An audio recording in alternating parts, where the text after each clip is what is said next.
Hello class, today we're going to look at our first section in Unit 3, the Declaration of Independence. Now, we've talked about the Declaration of Independence a little bit in the previous unit, a little bit more in kind of the historical, kind of like how it flows with the whole American Revolution chronology. Today I want to talk a little bit more about the Declaration as a document and a little bit about its creation.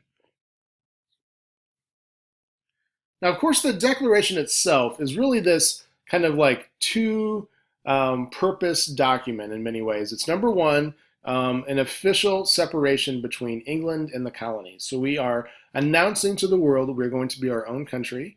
And then second, we're justifying it and we're talking about the reasons why. So we are essentially explaining the reasons why, which is really important because if we're going to form our own country and break away, there has to be some justification to it and there has to be some reason for why we are doing this. That is going to help us gain acceptance and understanding from other world countries, world powers. There has to be a reason why we're going to separate from England. Now, the person that is generally given credit as being the author of the Declaration of Independence is Thomas Jefferson, of course, but it's a lot deeper than that.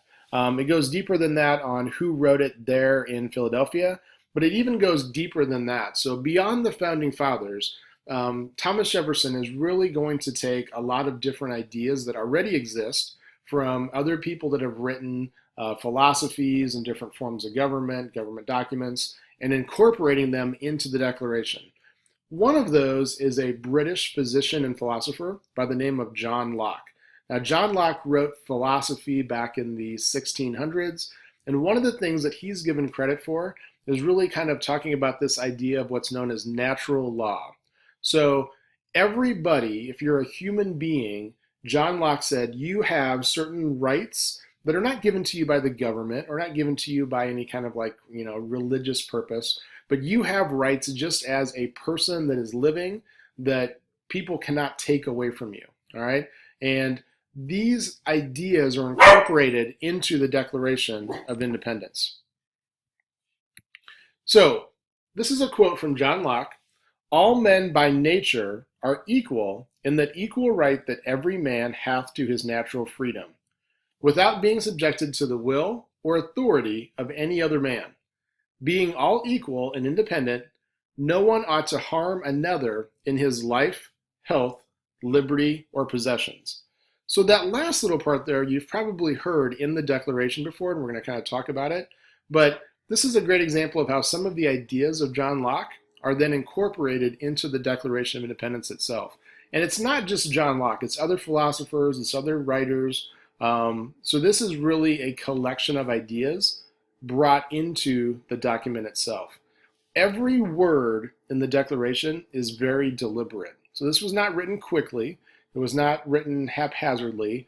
There was a lot of deliberation on certain words. Does this word have more of a religious connotation? Does this word really mean what we intend it to be? They knew that this was going to be dissected and looked at by people over the world. And so they had to really think about what the meaning of each word is. I'm currently reading a book, it's called Our Declaration, and it's an entire book that just dissects the Declaration into words and talks about its different meanings and its purpose. Now, Jefferson was one of several people. We're going to talk about the Committee of Five here in a second, but it's important to note that he was working on drafts of the Declaration for about 17 days in Philadelphia. Now, we know there were a lot of different drafts. We know that one is in existence today, and this is kind of a little example of that. But he worked for about 17 days wordsmithing it, talking about different ideas, and he was one of a committee of 5 that was working on it. So you have all the founding fathers in Philadelphia, and they basically said, okay, we agree there should be a document that creates separation between us and England. We want it to explain why we're upset with England. We're going to give you 5 people the charge of going and writing it, and then bring it back, show it to us, and then we as a collective group are going to, give you feedback or ideas, approve it, but basically you 5 are going to kind of work on it in a small group. So the first person on the Committee of 5, of course, is Thomas Jefferson. He's a representative of Virginia. He eventually becomes the 3rd president of the United States. Again, generally considered to be the author, kind of the final person that kind of puts a lot of these ideas together. But we also have John Adams on that committee. John Adams, of course, representative of Massachusetts. He becomes the second president of the United States. We've talked about Mr. Adams a lot. He is going to have a big impact on the words that are chosen in the Declaration. Third person of the Committee of Five is Benjamin Franklin. He is probably one of the most famous founding fathers. It's hard for us to really understand how much of a real rock star he is at the time. He is famous in Europe. He's famous in the States. He is considered to be kind of like the older voice of reason out of the founding fathers.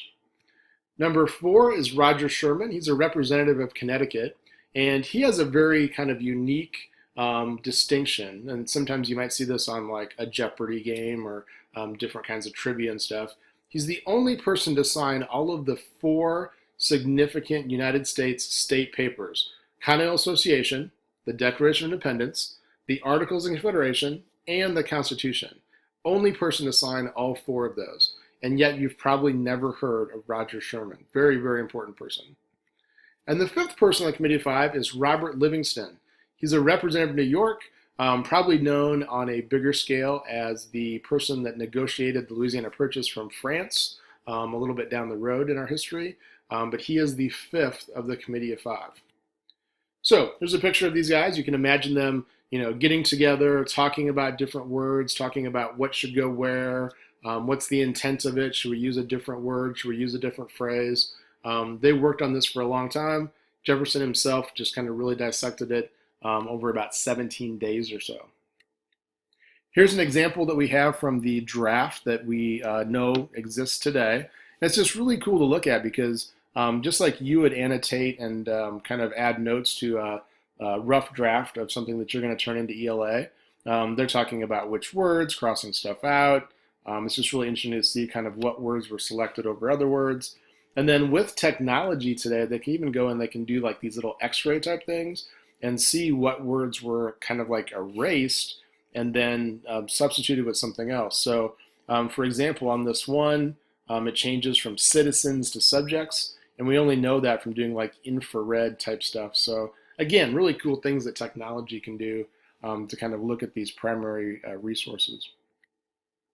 All right, so let's dig into the words a little bit. You guys have probably heard the opening of the Declaration. We hold these truths to be self-evident, that all men are created equal, that they are endowed by their Creator with certain unalienable rights, that among these are life, liberty, and the pursuit of happiness. That should sound familiar because we just talked about it coming from some of John Locke's writing again. So, these ideas that we have rights that are given to us not by a religious purpose, not by a government, but just because we are human beings, we have certain natural rights. So probably the one phrase in there that kind of really shows up a lot of times on standardized testing and stuff like that is really, what does unalienable rights mean? These are rights that cannot be sold, they cannot be given to anybody by a greater power. Everybody just naturally has these.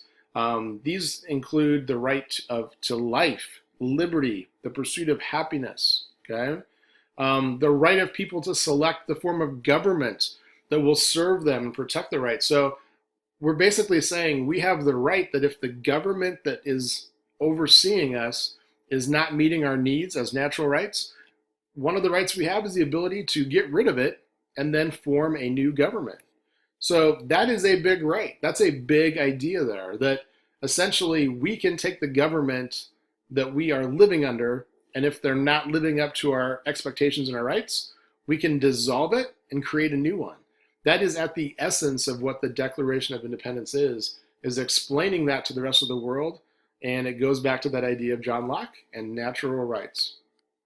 So these rights are not given to people by the government, they are natural rights. Natural rights.